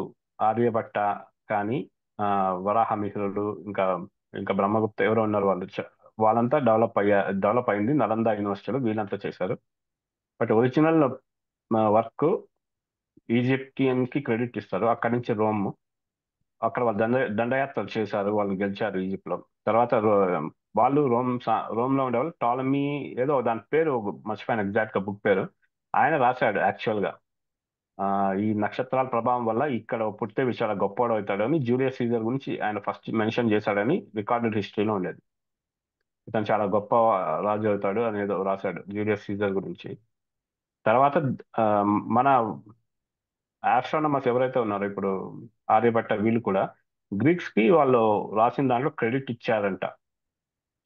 ఆ, మనకు తెలిసిన నాలెడ్జ్ చాలా వరకు కూడా వాళ్ళ నుంచి ఇన్ఫ్లుయెన్స్ అయ్యి మనం చాలా డెవలప్ అయ్యాము, బట్ మన బేసిక్స్ వాళ్ళ దగ్గర నుంచి కొన్ని నేర్చుకున్నాము అనేది కూడా రాశారంట.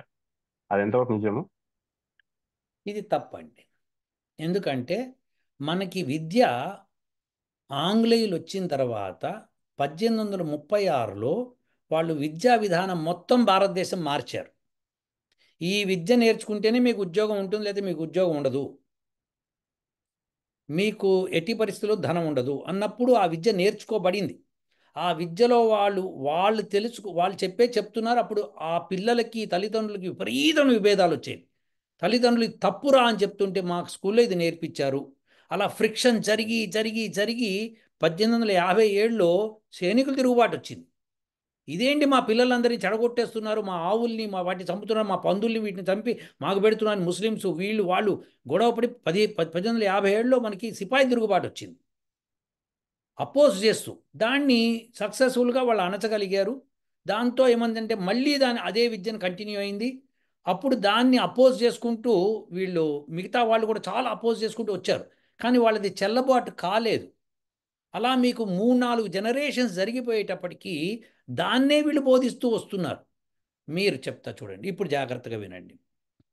ఆర్యభట్ట మహాభారతం గురించి రిఫరెన్స్ ఇచ్చాడు, నంబర్ 1.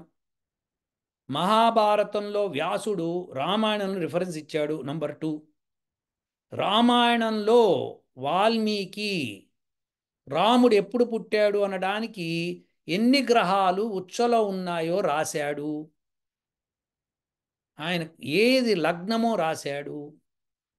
లగ్నంలో చంద్రుడు ఎక్కడున్నాడు, గురుడు ఎక్కడున్నాడు రాశాడు. ఇప్పుడు ఇవి రాసినప్పుడు రామాయణం అతి పురాతనమైనది. నేను రామాయణం నమ్మనండి, అది ఎప్పుడో మధ్యకాలంలో ఇప్పుడెప్పుడో రాశారు అంటే మళ్ళీ తప్పు అవుతుంది. ఎందుకంటే నువ్వు కేవలము వెస్టర్నర్స్ చెప్పే మాటల్ని నమ్మి మన ఎడ్యుకేషన్లోకి వచ్చినాయి. దాన్నే ఏథీస్టులు కూడా నమ్ముతున్నారు. ఎందుకంటే వాళ్ళకి అది కావాలి. It's good, no problem. ఇప్పుడు ఈజిప్ట్ వాళ్ళు కనిపెట్టారు, అక్కడి నుంచి భారతదేశంకి వచ్చిందని. ఎంత బూతు అంటే, రామాయణంలో వాల్మీకి రాముడు ఎప్పుడు పుట్టాడు, పంచగ్రహేషు ఉచ్చేషు అని చెప్పి క్లియర్గా రాశాడు. రాసిన తర్వాత దాని మీద నేను ఎన్నో మీకు రీసెర్చ్ కూడా, నేను ఇంకా అకినపల్లి రాఘవేంద్రన్ అబ్బాయి కూడా కూర్చొని చేసి దాని పేపర్స్ పబ్లిష్ చేశాను. సో ఇప్పుడు విశేషం ఏంటంటే, రామాయణంలో ఉంది, రామాయణంలో ఇంకేముంది. ఎలా యుద్ధం జరిగేటప్పుడు, ఇద్దరి మధ్యలో యుద్ధం జరిగేటప్పుడు ఎలా అయితే గురుగ్రహం రోహిణీ నక్షత్రాన్ని కవర్ చేసేస్తే ఎలా అవుతుందో, అలా రావణుడు సీతని కవర్ చేసేసాడు అని చెప్పాడు. సీతని కనిపించకుండా తను ఎత్తుకొని వెళ్ళిపోయాడు అని చెప్పడానికి అలంకారిక ప్రాయంగా అలా చెప్పాడు. అంటే ఆనాటి ఋషులు ఈ యొక్క రోహిణీ నక్షత్రాన్ని గురుగ్రహం కవర్ చేయడం కూడా చూశారు అంటే ఎంత నిష్ణాతులు చెప్పండి. ఇప్పుడు ఇవాళ 27వ తారీఖున కెనడాలో కనిపించబోతోంది, ఒకానొక నక్షత్రాన్ని చంద్రుడు కవర్ చేయబోతున్నాడు అని వచ్చింది. సో ఇప్పుడు అది కాకుండా, ఇప్పుడు దానిలో రాసేటప్పుడు చక్కగా అలంకారిక ప్రాయంగా రాస్తారు మన వాళ్ళు, ఛందస్సు ఉంటుంది కాబట్టి.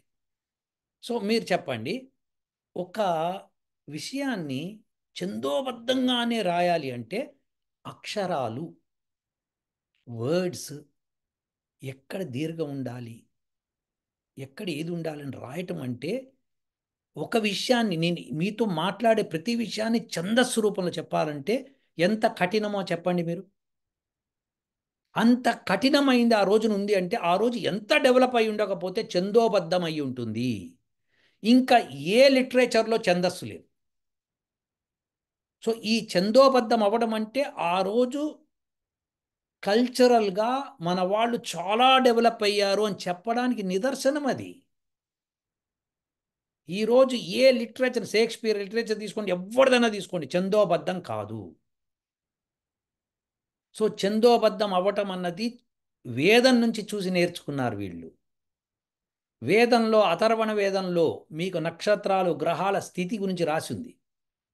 అలానే ఎక్లిప్సెస్ ఎలా ఏర్పడతాయో రాసింది. మీకు అన్నీ ప్రత్యక్షంగా ఉన్నాయి అందులో. సో ఏమంటే చదివితే తెలుస్తుంది. దాని నుంచి తీసుకొని డెవలప్ చేసిన వాళ్ళు ఋషులు మన శాస్త్రాల్లో శతపథ బ్రాహ్మణము, గోపథ బ్రాహ్మణము, సామ బ్రాహ్మణము, ఇలాంటి వాటిలో అన్నిట్లోనూ రాసి పెట్టారు. ఇప్పుడు రాయడాన్ని ఇప్పుడు ఉపయోగం లేకుండా పడుంది అనుకోండి ఒక విషయము, అది కొన్నాళ్ళకి మూలపడిపోతుంది. ఇప్పుడు ఫర్ ఎగ్జాంపుల్, మనకి ఈ రోజున క్యాన్సర్ అనేది పెద్ద డిసీజ్. డయాబెటీస్ ఉంది, డయాబెటీస్ పేషెంట్ వచ్చాడు, క్యాన్సర్ పేషెంట్ వచ్చాడు, ఎవడికి ఫస్ట్ ట్రీట్మెంట్ ఇవ్వాలి అంటే, ఫస్ట్ క్యాన్సర్ వాడికి ఇవ్వండి సార్, వాడు బతకడు. డయాబెటీస్ అయితే వాడు కాస్త తిండి మానేసి కామలు కూర్చుంటే బతుకుతాడు అన్నప్పుడు క్యాన్సర్ మీదకి వెళ్ళిపోతుంది రీసెర్చ్ అంతా, ఫండ్స్ అంతా క్యాన్సర్కి వెళ్ళిపోతాయి. డయాబెటీస్ ఎట్లా నడిపించుకున్నారు, పోతున్నారు, కొన్నాళ్ళు మర్చిపోతారు.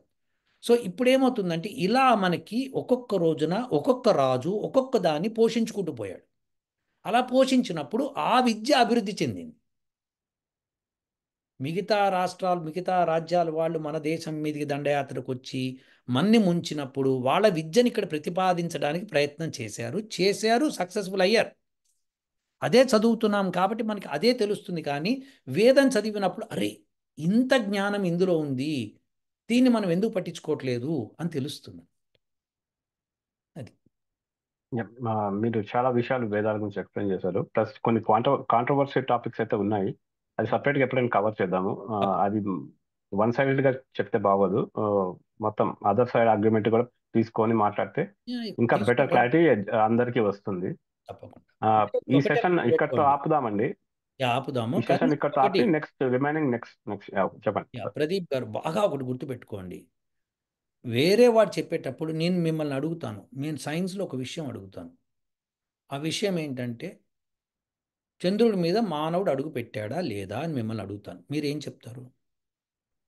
మనం శాస్త్రవేత్తలు నమ్ముతాం కాబట్టి చేశారు, నాసా కాబట్టి నమ్ముతాం. అది ఎందుకంటే ఒక ట్రాక్ రికార్డ్ అనేది ఉంది. చాలా చాలా బాగా చెప్పారు ప్రదీప్ గారు, నిజంగా మీరు సత్యం పలికారు. నేను నమ్ముతా కాబట్టి చెప్తున్నా అంటున్నారు, కానీ మీరు చంద్రుడి మీద అడుగు పెట్టలేదు. కానీ శాస్త్రవేత్తలు చెప్తున్నారు అన్నారు కాబట్టి నమ్ముతున్నారు. దీనికి ఒక క్లాసిక్ నాసా ఒక ఎగ్జాంపుల్ చెప్తాను. క్రెడిబుల్ ఆర్గనైజేషన్ కాబట్టి ప్లస్ అది వాళ్ళు చాలా క్రెడిబిలిటీ. అచీవ్మెంట్స్ చేశారు. ఎగ్జాక్ట్లీ. క్రెడిబుల్ అన్నది మీరు ఇస్తున్నారు క్రెడిట్, గవర్నమెంట్ ఇస్తున్నది క్రెడిట్, మిగతా వాళ్ళు ఇవ్వట్లేదు. ఇప్పుడు ఫైజర్ వ్యాక్సిన్ కనిపెట్టాం మేము చేస్తామంటే ఇండియన్ గవర్నమెంట్ ఒప్పుకోలేదు, మేము చేసుకుంటామన్నారు. అలా ప్రతిదానికి ఎవరికి వాళ్ళు చేసుకున్నారు, ఎవరికి వాళ్ళు ఉన్నారు. రష్యన్స్ అలా ఉన్నారు. మీరు రష్యన్ శాస్త్రవేత్తల పేర్లు ఎప్పుడు వినరు మీరు, కానీ అమెరికన్ శాస్త్రవేత్తల పేరు చాలా వింటారు మీరు. ఎవరు ఎక్కువగా మీడియా ప్రచారం చేసి ఎవరు ఎక్కువ హుకుము ఈ రోజున చలాయిస్తున్నారో వాళ్ళ పేర్లే మీరు వింటారు, ఇంకోళ్ళ పేర్లు మీరు వినరు. అది అది 100% కరెక్ట్ అండి. అదే నరేటివ్ అనేది జరుగుతోంది. ఎవరు బిల్డ్ చేస్తారో, కాబట్టి నరేటివ్ కానీ ఎవరు నాకు బిల్డ్ చేసి దాన్ని ఎవరైతే మీకు ఒక విషయం చెప్తారో వేదాల గురించి, వాళ్ళు వేదం చదివి ఉండాలి. అవును. వాళ్ళు రిఫరెన్స్ లేదు ఫలానా ఆయన చెప్పాడు అని చెప్పడానికి కాకుండా నువ్వు చదివితే కనుక నేను నువ్వు చదివింది ఏదో చెప్పాలి. నేను కూడా ఈ సెషన్ చెప్పడానికి అదే కారణం. ఎందుకంటే మీలాంటి వేదం గురించి మీకు తెలుసు కాబట్టి మీరు చెప్తే దానికి ఒక అర్థం ఉంటుంది. వేరే వాళ్ళు ఎవరైనా మాట్లాడొచ్చు, వాళ్ళకి మాట్లాడే స్వాతంత్రం ఉంది కాబట్టి. బట్ వాళ్ళు ఏమంటే వాళ్ళకి తెలవచ్చు, తెలియకపోవచ్చు. కొంతమంది తెలిసి తప్పుడు ప్రచారం చేసే వాళ్ళు ఉంటారు. కొంచెమంది తెలియక చదివింది డైరెక్ట్ గా నమ్మేసి, అంటే ఆలోచించకుండా ఏది పడితే అది చెప్పే వాళ్ళు ఉంటారు. బాగా చెప్పారు. అందుకనే ఈ ఈ సెషన్ ఎందుకంటే మీలాంటి ఎక్స్పర్ట్స్ మీరే కాదు, ఇంకా చాలా మంది కూడా ఉంటారు కదా వేదాస్లో. ఆ, చాలా మంది ఉన్నారు. అలా అందరి పర్స్పెక్టివ్ తీసుకొని, అందుకే ఈ హెల్తీ ప్లాట్ఫామ్ అనేది ఒకటి క్రియేట్ చేసి అందరి పర్స్పెక్టివ్ అందరూ వినండి, ఆలోచించండి, మీరు ఒక నిజానికి దగ్గరికి వస్తారు. ఎగ్జాక్ట్. అది ఒకటి ఏదో జపనీస్ లో ఒకటి చెప్తారు కదా, నిజానికి మూడు రకాల ఇది ఉంటుంది. ఒకటి కొట్టుకున్న ఇద్దరు కొట్టుకుంటే వీడి వర్షన్ ఒకటి ఉంటుంది, వాడి వర్షన్ ఉంటుంది. అది రెండు కాకుండా నిజం కూడా ఇంకోటి ఉంటుంది. అట్లా కంప్లీట్ ట్రూత్ అనేది ఎప్పుడు తెలుస్తుంది మనకు, మల్టిపుల్ పర్స్పెక్టివ్స్ అర్థమైనప్పుడే తెలుస్తుంది. ఎందుకంటే ఇప్పుడు ఈ కాలంలో ఫేక్ ఫేక్ ప్రోపగాండా చేస్తారు. ఆమ్, ఒక 100 సంవత్సరాల తర్వాత ఇప్పుడు మనకు ఒక కాంగ్రెస్ గవర్నమెంట్ ఉన్నప్పుడు నిజం ఒకలాగా ఉండేది. స్వాతంత్ర సమరయోధులు ఎవరెవరు ఏం చేశారు, బీజేపీ రాగానే అది కొన్ని మారింది. అంటే ఎవరి నరేటివ్ వాళ్ళకు ఉంటుంది. అందుకే అదే ఏదో చెప్తారు కదా, ఒక సింహం మాట్లాడినంత వరకు వేటగాడిది రాసింది నిజమని చరిత్ర అవుతుంది అన్నట్టు. కాబట్టి మనకు తెలియదు, అది నరేటివ్ అనేది ఇప్పుడు చాలా ఇంపార్టెంట్ అయిపోయింది. ఇప్పుడు డిజిటల్ ఏజ్ లో so much fake information, fake propaganda.